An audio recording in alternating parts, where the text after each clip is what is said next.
네, 오늘은 초상집과 잔치집, Funerals and Parties 라는 제목으로 여러분들과 함께 설교 말씀을 나누기 원합니다. 아까 우리가 바이블 타임에 나눴던 것처럼 한번 상상을 해보시기 바랍니다. 어느 토요일 날, 화창한 토요일에 같은 날 같은 시간에 funeral, 장례식에 인바이트 받았고 또 결혼식에 그렇게 초청을 받았다고 한번 생각해 보시기 바랍니다. Which one would you like to attend? 보통 우리는 우리가 더 가까운 사이이거나 더 중요하거나 나의 참석으로 조금 더 의미가 있을 때 그런 것을 참석할 것입니다. 그런데 이 상황은 뭐 어디에 꼭 가야 되는 상황은 아니고 여러분이 한 가지를 선택할 수 있다고 가정해 봅시다. 여러분은 어디에 가시겠습니까? Would you like to attend a funeral or a wedding party? 어, 대부분의 사람들은 I think most people would like to attend the wedding because it's just really fun to attend the weddings. 제가 지금까지 한 세 커플 정도를 결혼식 주례를 해준 적이 있는데요. 결혼식에 갈 때마다 항상 굉장히 설레고 떨리는 마음이 있습니다. 결혼식에 가서 I'm looking at the couple at the wedding and I'm thinking about, my wedding back in the days, back when I was, much younger, much better looking and about 25%, 25 pounds skinnier. 그런 제 결혼식도 생각이 나고 결혼식에 가면은 if you go to a wedding like everyone's happy, everyone's so happy to see each other, we're so excited for the couple. 이 결혼을 하는 그런 커플들을 축복하는 것이 얼마나 의미 있는지 모릅니다. 그런데 장례식에 가는 것은 조금 부담스럽습니다. Generally people don't like to attend the funerals. 분위기도 무겁고 슬퍼하시는 유가족을 보기에도 마음이 아프고 장례식에서는 반가운 사람을 만나도 반가움을 표현하기가 조금 어려운 것 같습니다. 그런데요, 그 각각의 장소들이 우리에게 주는 깨달음이 있습니다. When you attend a place, attend a specific setting, there's a message that the place is giving you. 결혼식이 주는 메시지도 있고 장례식이 주는 메시지가 있는데요. 오늘 성경 말씀에서는 장례식이 우리에게 주는 그 메시지가 훨씬 더 우리에게 유익하다. The message that we get the funerals is much more beneficial 이라고 우리에게 이렇게 말해주고 있습니다. 우리 전도서 7장 2절을 다 함께 읽어보도록 하겠습니다. 초상집에 가는 것이 잔치집에 가는 것보다 낫다. 이는 모든 사람이 죽을 것이기 때문이다. 살아있는 사람은 이것을 명심해야 한다. Better to spend your time at funerals than parties. After all, everyone dies, so the living should take this to heart. 오늘 우리가 읽은 말씀에서는 초상집에 funeral에 가는 것이 훨씬 더 우리에게 낫고 또 유익을 준다고 그렇게 이야기해주고 있습니다. 저에게 가장 기억에 남는 funeral은요, 저의 매형의 동생, 이제 brother-in-law의 sister이 30대 후반의 젊은 나이에 남편과 어린 딸 한 명을 두고 돌아가셨을 때였는데요. It was an unusual funeral. 그분이 아까 말씀드린 것처럼 중학교 교사여서 많은 학생들이 그곳에 와 있었고요.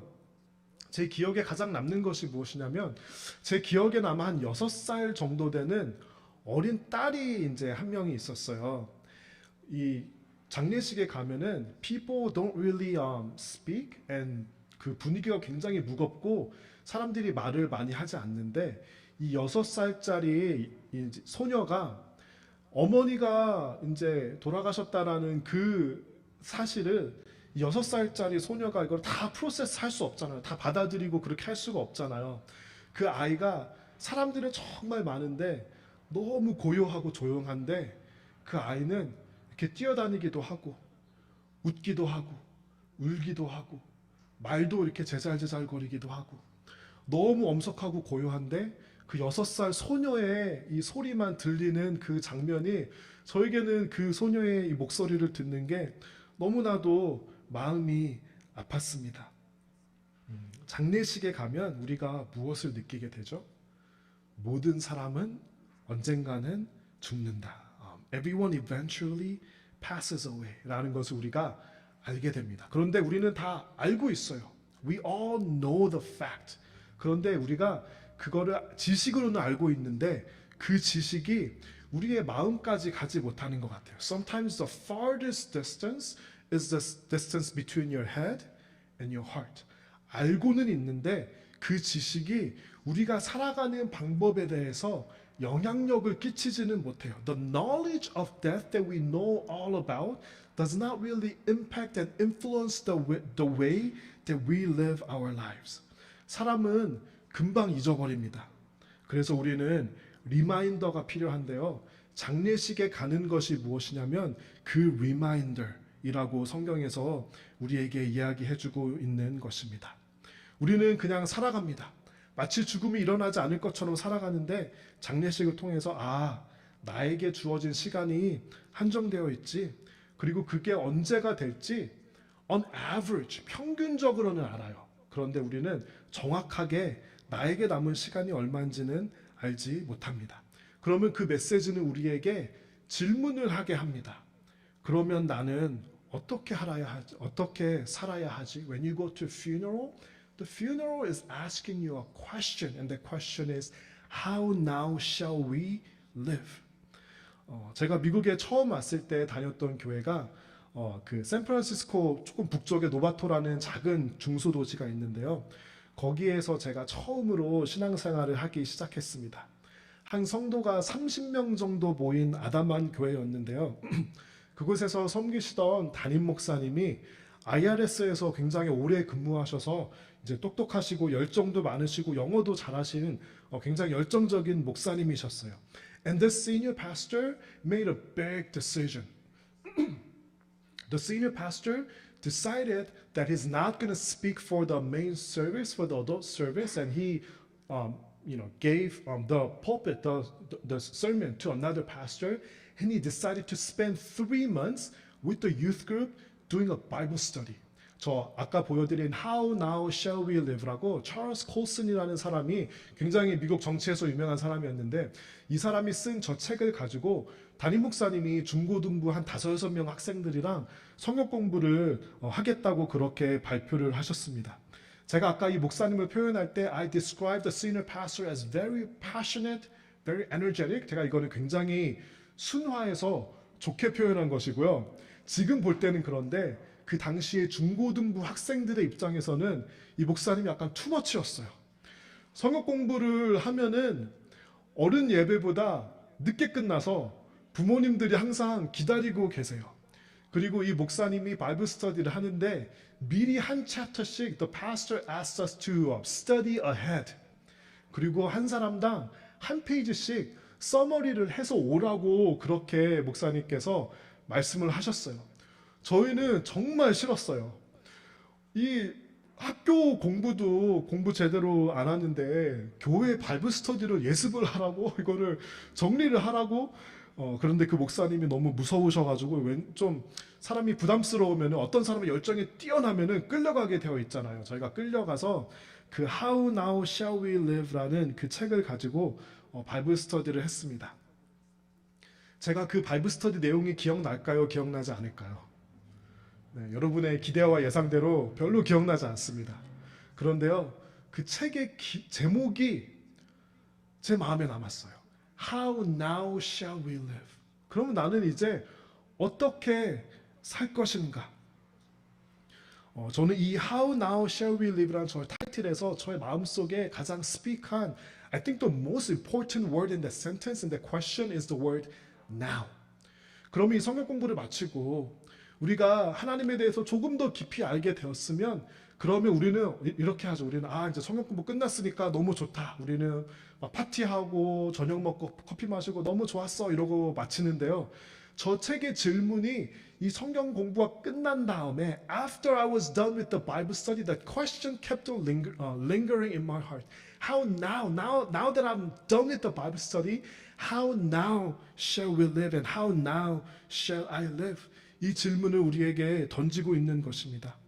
전도서를 통해서 솔로몬은 우리에게 지혜, wisdom, 그 중에서도 때를 아는 지혜, the wisdom of knowing the right timing에 대해서 솔로몬이 우리에게 가르쳐 주었습니다. 지혜는 시간과 때에 많이 달려 있는 것 같습니다. 운동 선수들이 이제 애틀릿으로 트레인할 때 어떤 트레인을 하냐면요. 다양한 상황을 이렇게 가정한 다음에 그 상황에 맞는 그런 훈련을 한다고 합니다. 다음 사진을 보여주시면은 여러분 조금 이상한 장면이 있나요? 저 노란색 유니폼을 입고 있는 선수가 다른 선수랑은 다른 유니폼을 입고 있어요. 그렇죠? 저 노란색 유니폼은 어떤 선수냐면요. 공격하는 팀의 골리예요. 골키퍼예요. 그런데 왜 이 골키퍼가 골문을 비우고 나와서 공격을 하고 이렇게 헤딩을 하고 있죠? 왜 그렇게 하고 있죠?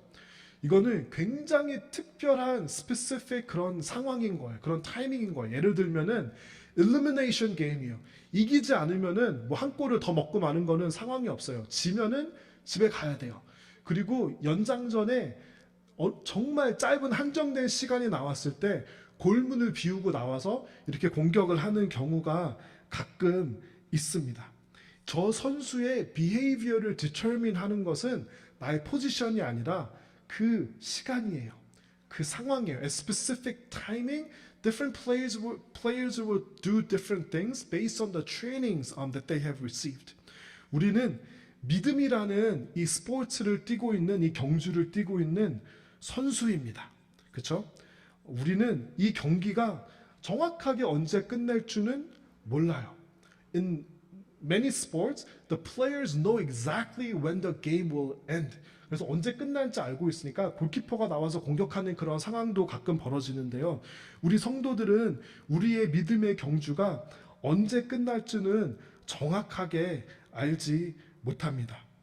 예수님께서는 우리에게 남은 시간이 얼마인지 언제 우리를 선수 교체를 해주실지는 정확하게 알려주시지 않았습니다.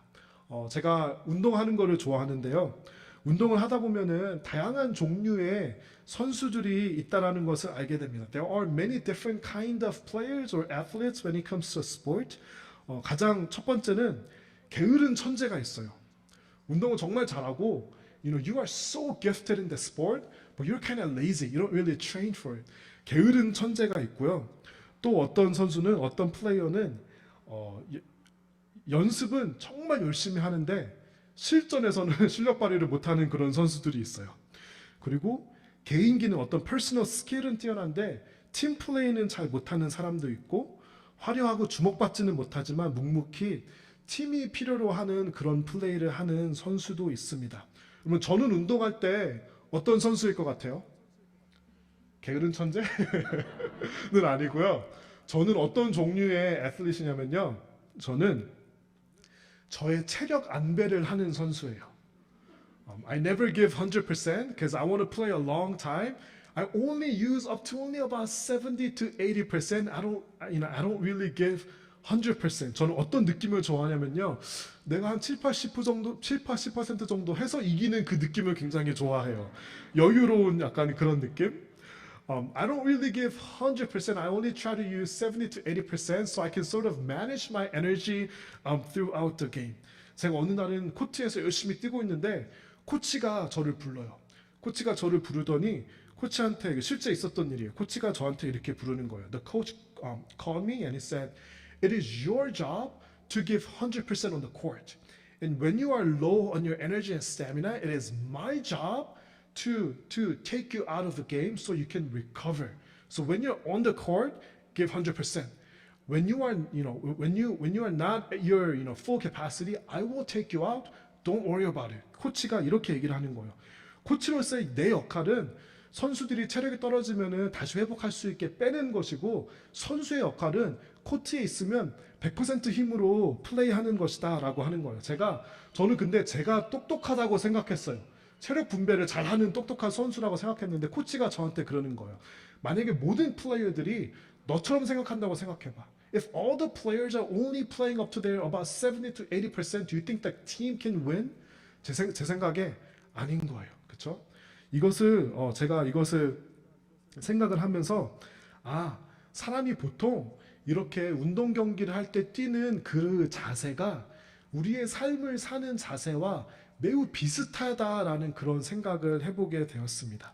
제가요 살아갈 때, 제가 신앙생활을 할 때, when I run this race of faith, 저는 100% 하지 않더라고요. 남에게 욕 먹지 않을 만큼, 남에게 손가락 받지 않을 만큼 한 70%, 80%는 열심히 하는데 정말 100%를 정말 그렇게 하나님께 드리는 그런 신앙생활을 제가 하지 못하는 저의 모습을 발견하게 됩니다. 제가 이것을 언제 깨닫게 되었냐면요. There was this retreat that pastors and Christian leaders came together. 이 같이 모여서 수련회 같은 걸 하는데 어떤 강사분이 오셨어요. And the speaker spent 1 year in China as a missionary. 이분이 그 중국에 계시면서 정말 자기 자신에 대해서 많은 성찰을 할 수 있는 그런 시간이 있었다라고 합니다. The speaker came and spoke to a group of pastors and Christian leaders, and the speaker was sharing how God rebuked her. 그분이 어떻게 말씀하시냐면요. 그분이 중국에 있을 때 많은 시간을 기도로 보내면서 하나님께서 이분을 책망하셨다라는 거예요. 리뷰크하시고 혼내셨다라는 거예요. 왜 그러냐면은 너가 교회 지도자인데, 너가 크리스천 리더인데 하나님께 어느 정도는 헌신하고 끝까지 헌신하지 않았다라는 그 책망을 자신이 받았다고 그분이 울면서 그렇게 간증을 하시고, and she challenged all of the Christian leaders sitting at the place. 하나님께서 보시기에 우리 교회 지도자들이, 우리 목회자들이 하나님께 100% 헌신하지 않고 70%, 80%만 헌신하고 있다. 하나님께서 그것을 책망하신다라고 그분이 그렇게 시어를 했는데요. 저는 그때 제 주변에 있는 사람들 다 둘러봤어요. 왜냐하면 그거는 저한테 해당되는 너무 정확한 하나님의 음성이라고 그렇게 생각했기 때문이에요. 하나님께서는 그 미지근한 마음을 책망하고 계셨던 것 같습니다. 저는 솔직히 이렇게 생각했어요. 어떤 사람이 if a Christian gives 100%, 만약에 자신의 모든 것을 하나님께 헌신하는 사람이 있으면, 저는 솔직히 말해서 제가 목사고 교회 오래 다녔지만 저는 그거 좀 부담스러워요. 솔직히 말해서 저는 기도할 때 너무 큰 소리를 기도하는 사람 조금 부담스러워요. 저는 목이 약해서 조금 말을 하고 이렇게 노래를 하면 목이 쉬어요. 저는 기도를 큰 소리로 하면 목이 너무 쉬고 몸이 아프거든요. 제가 제일 부러운 사람이 강한 이 성대를 가진 사람, 막 소리 지르고 기도하는데 목소리가 말짱한 사람, 저는 너무 부럽거든요. 근데 누가 옆에서 큰 소리로 막 기도하고 그러면은 저 솔직히 말해서 좀 부담스러워요. 어떤 사람이 정말 하나님을 위해서 when a person is giving 100% to God, I think to myself, 정말 저렇게 살 수 있을까? 좀 체력 안배해야 되지 않을까? 라고 그렇게 생각하는 제 자신을 발견하게 됩니다. 제가 또 이제 목회자로서 사역하면서 느낀 것이 무엇이냐면요. 교인들이, 크리스천들이 너무 익스트림한 목회자는 좋아하지 않는 것 같아요. 모르겠어요. 제 생각이에요. 여러분 어떻게 생각하는지 모르겠어요. 제 생각은 그래요. 너무 기도 열심히 하고, 너무 목사님이 열정적이고, 너무 막 이 세상 다 버리고 말씀대로 살라고 그러면은 좀 부담스러워요. 좀 그렇게까지 해야 되나? 라는 생각이, 제 생각에는 성도분들도 그렇게 하시는 것 같아요. 그래서 저는 굉장히 나이스한 사람이에요. 부담 없는 사람이에요. 그렇죠? 여러분 열심히 하시되 한 70-80% 정도까지 하시면 괜찮아요. 충분합니다. 라고 말씀드리는, 저는 굉장히 예의 있고 나이스한 패스터인데 하나님께서 보시기에는 그거 기뻐하시지 않는다라는 그런 책망을 제가 받았습니다. It is our job to do 100% and God decides how long we play in the game. 그런데 제가 그럼에도 불구하고 이런 질문을 했던 것 같아요. 어떻게 그렇게 살아요? 어떻게 How do I live my life giving 100%? 100% 어떻게 살고 어떻게 하나님께 완전히 헌신하며 삽니까? 라고 제가 하나님께 그때 그분의 세미나가 끝난 후에 기도했던 그런 기억이 납니다. 우리 이사야서 40장 30절과 31절 다 같이 한번 읽어보도록 하겠습니다. 다 같이 읽어볼까요? 아이라도 지치고 피곤해하며 젊은이라도 넘어지고 쓰러지지만 여호와를 의지하는 사람은 새 힘을 얻으며 독수리가 하늘 높이 솟아오르듯 올라갈 수 있다. 그러한 사람은 뛰어도 지치지 않으며 걸어도 피곤하지 않을 것이다. Even youths will become weak and tired, and young men will fall in exhaustion. But those who trust in the Lord will find new strength. They will soar high on wings like eagles. They will run and not grow weary.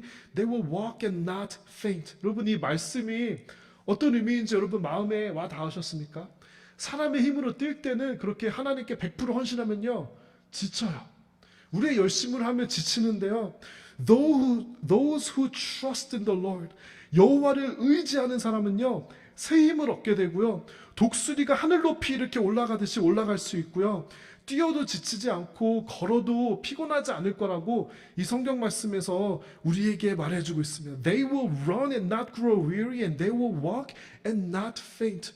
우리가 하나님을 의지하고 하나님의 힘으로 사는 사람은요 하나님께 완전히 헌신했는데도 불구하고 지치지 않고 번아웃 되지 않고 새로운 힘을 얻는다고 그렇게 이야기하고 있습니다. 여러분, 하나님을 섬기다가 지친 적이 있으신가요? 지친 적이 있으면은요 쉬면 돼요. 여러분, 교회 사역 제가 보기에는 모르겠어요. 저만 이렇게 생각하는지 모르겠는데 교회 사역 그렇게 열심히 안 해도 괜찮아요. 여러분, 집에서 오히려 가정을 돌보시고 자녀들을 돌보시고 직장에서 왕같은 제사장으로 사는 게 제가 볼 때는 훨씬 더 중요해요. 여러분, 교회 사역하다가 지치면은요 그만두시고 쉬셔도 괜찮습니다. 그런데 쉬시면서 한 가지는 기억하셔야 돼요. 우리가 지친 것은 when we become tired while doing God's work, it is not because it is not because we cannot give 100%. 왜 우리가 지치고 힘드냐면요, 하나님의 힘으로 하지 않았기 때문에, 하나님의 힘을 의지하지 않고 내가 가진 얼마 안 되는 거 쥐어 짜느라고 마른 걸레가 되어버려서 힘든 거예요. 그때는 쉬시고요, 말씀 읽고 기도하시면 됩니다. 그런데 한 가지 기억할 것은요, 하나님을 의지하면서 하나님께서 주시는 힘으로 하면은요 우리가 뛰어도 지치지 않고 걸어도 넘어지지 않습니다. 또 우리가 전도서 7장 3절 말씀 한번 다 같이 읽어보기 원합니다. 또한 슬픔이 웃음보다 낫다. 왜냐하면 슬픈 안색이 마음에는 약이기 때문이다. Sorrow is better than laughter, for sadness has a refining influence on us. 우리가 마음이 슬플 때 하나님께서 가끔 우리에게 마음의 슬픔을 주십니다. Sometimes God gives us sadness. 그런데 사람들의 소명이 어디서 생기나 보니까 사람들이 기쁜 데 갈 때는 별로 소명의식이 없어요.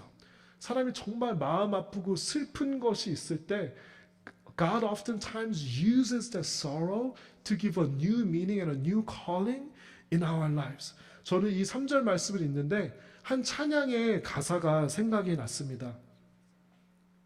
부흥이라는 찬양인데, 여러분 이 찬양 아마 많이들 아실 거라고 생각하는데요, 저는 이 첫 부분이 가장 마음에 와닿았습니다. 이 땅의 황무함을 보소서, 하늘의 하나님 긍휼을 베푸시는 주여, 이렇게 가는 찬양인데요, 이 첫 부분이 이 땅의 황무함을 보소서, O Lord, look at the lands of the desolated. 이 가사를 쓰신 분이 상상을 하는데 이 땅이 너무 황무한 거예요. Whoever the author is looking at this world and the state of his own heart. 이 땅이 너무 황무하다라는 거예요. 사람들은 부유하고 사람들은 넉넉하고 결혼식도 가고 파티하고 그렇게 살고 있는데 그 안에 하나님이 없으니까 그 땅이 너무나도 황무하다라는 거예요. 사람들이 교회에 와서 예배는 드리고 그냥 socially acceptable한 방법으로 와서 예배 드리고 하나님께 온전히 헌신하지 않고 적당히 헌신하고 적당히 성도로서 살아가는 그것을 봤을 때 너무 황무하다라는 거예요. 너무 그것이 desolate하다라는 거예요. 내 마음을 보았을 때 한 주일 동안 하나님과 전혀 상관없는 사람처럼 살아가고 주일날 와서 이렇게 예배 겨우 드리는 내 모습을 보면서 이 땅의 황무함을 보소서, 내 마음의 황무함을 보소서, 너무 이것이 desolate하다라는 거예요. 그 황무함을 보았을 때 이 가사를 쓴 분이 고영원 선교사님이라는 분인데, 이분이 그 마음 안에 비전을 가지게 됩니다. 이 황무한 땅에서 부흥의 불길이 타오르는 그런 꿈을 꾸고요, 진리의 말씀이 이 땅에 선포되는 그런 꿈을 꾸고요, 은혜의 강물이 그 황무한 땅 위에 흐르는 그런 꿈을 꾸고 성령의 바람이 이제 불어오는 그런 꿈을 꾸게 됩니다. 제가 노래 안 부르려고 그랬는데 불러야 될 것 같아요. 부흥의 불길 타오르게 하소서, 진리의 말씀 이 땅 새롭게 하소서, 은혜의 강물 흐르게 하소서, 성령의 바람이 이제 불어와. 저 다음 주에 이 찬양 다 함께 꼭 불렀으면 좋겠습니다. 여러분, 그 황무함 안에 이런 꿈을, 그런 비전을 가지고 꾼 것입니다. 성경 말씀에서 우리가 퓨너럴에 가고 마음에 슬픔이 있을 때 우리가 좌절하고 디프레스드라는 게 아니라요, 새로운 소명을 거기서 발견하라는 거예요. You go there, you go to the place of sadness and funeral and where death is around, and you ask for a new calling in your life. You ask for a new vision for that place. 그 새로운 소명을 하나님께서 주시는 그 자리라는 것입니다. 우리 4절 다 같이 읽어보면 좋겠습니다. 지혜자의 마음은 죽을 때를 생각하지만 어리석은 자들은 즐길 생각만 한다.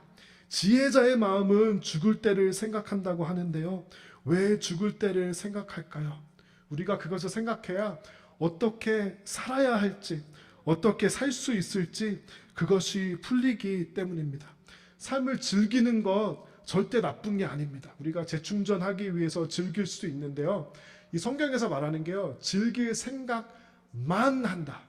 Those who think, a fool thinks only about having a good time. 여러분 어떤 생각을 주로 하십니까? 인생을 즐길 생각을 주로 하십니까? 성경에는 그런 사람을 어리석은 자, fool이라고 그렇게 우리에게 말해주고 있습니다. 우리가요, 그러면 내 삶을 어떻게 살아야 하는가를 생각할 때 하나님께서 우리에게 맡겨주신 소명, our calling, 이것을 생각하게 됩니다. 이 calling이 바로 How now shall we live에 대한 답입니다. 장례식에 감으로써 깨닫는 지혜는 우리가 언젠가는 죽어야 하는 것이라면 그 지혜가 우리에게 묻고 있는 것입니다. 그러면 우리는 어떻게 살아야 하는가? 그 질문에 대한 구체적인 답이 바로 헌신과 소명입니다. It's a life of commitment and a calling. Do you guys know what your calling is? 소명이라는 단어가 굉장히 폭력적으로 사용될 때도 있는 것 같습니다. 나의 소명이 뭐지? 라고 우리가 쉽게 그렇게 대답하기 힘들 때도 있습니다. 저는 간단하게 소명을 이렇게 세 가지로 한번 생각해 봤어요. 첫 번째는 나는 무엇을 잘하는가? What am I good at? 그것이 나의 소명이고요. 난 무엇을 좋아하는가? What do I enjoy? 그리고 세 번째는 그 일을 하나님께서 기뻐하시는가? Does it please God? 이것이 저는 이 세 가지의 교집합이 바로 우리의 소명이라고 생각합니다. 하나님께서는 우리가 잘하는 것으로 the things that you are good at, that's likely to be your calling. 저는 은사가 소명이라고 생각하고요. 반대로 은사를 가지지 않은 것은 소명이 아니라고 생각합니다.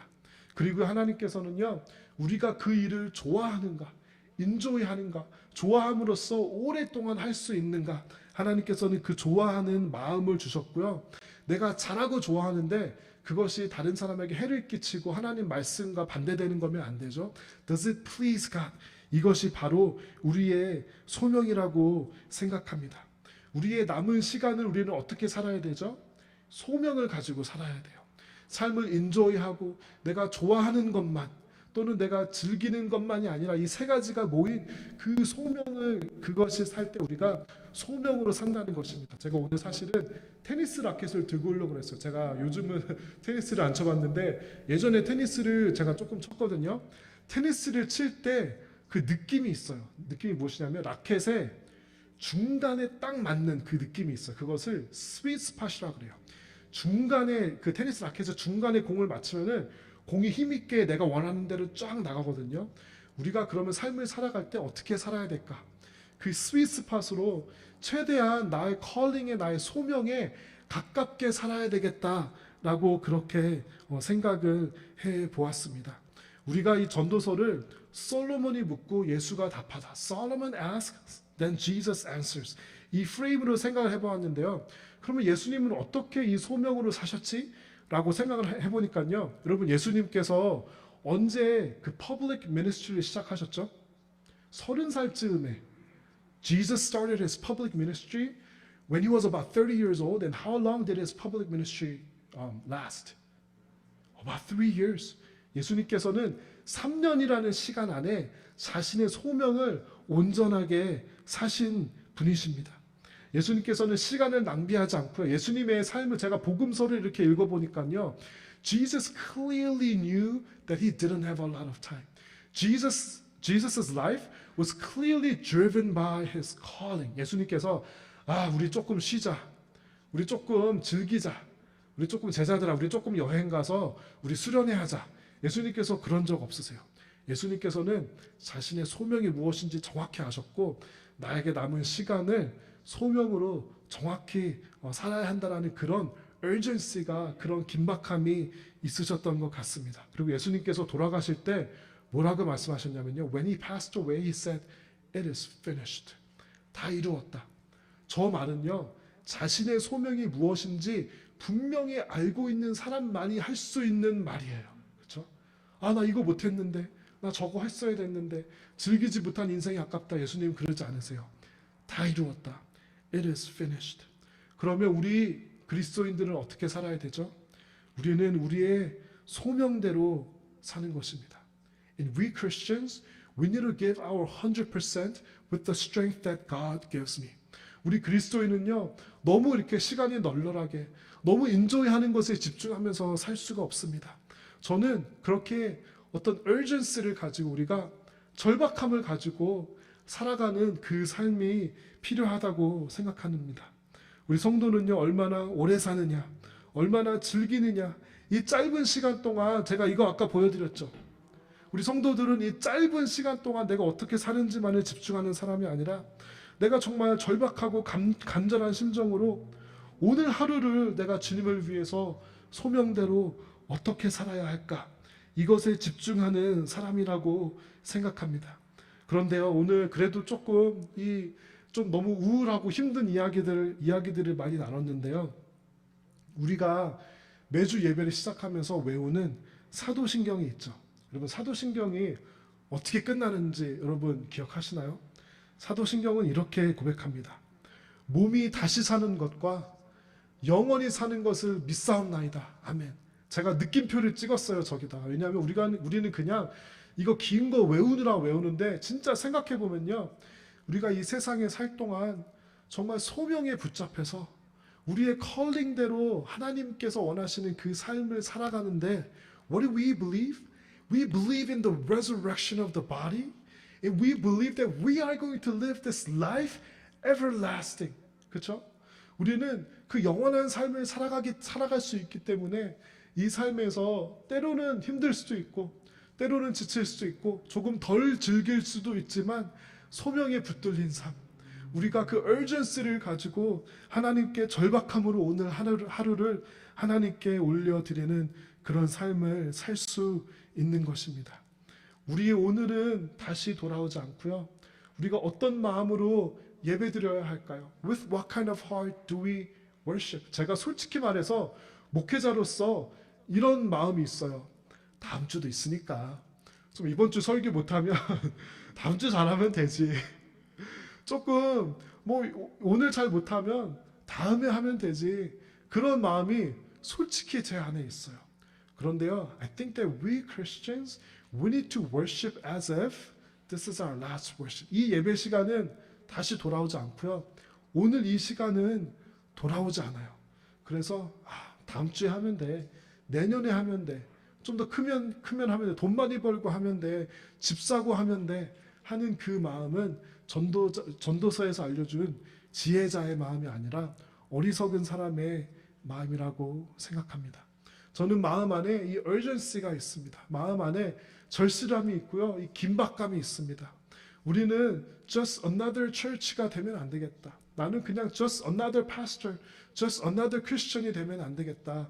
정말 나의 하루를 하나님께 소명을 가진 사람으로서 아름답게 올려드리는 그런 하루를 사는 그런 사명을 가진 사람이 되어야 되겠다.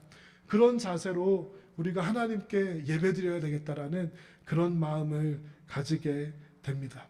우리가 오늘 이 찬양을 다 함께 하고 오늘 예배를 드림으로써 계속 기도했으면 좋겠는데요.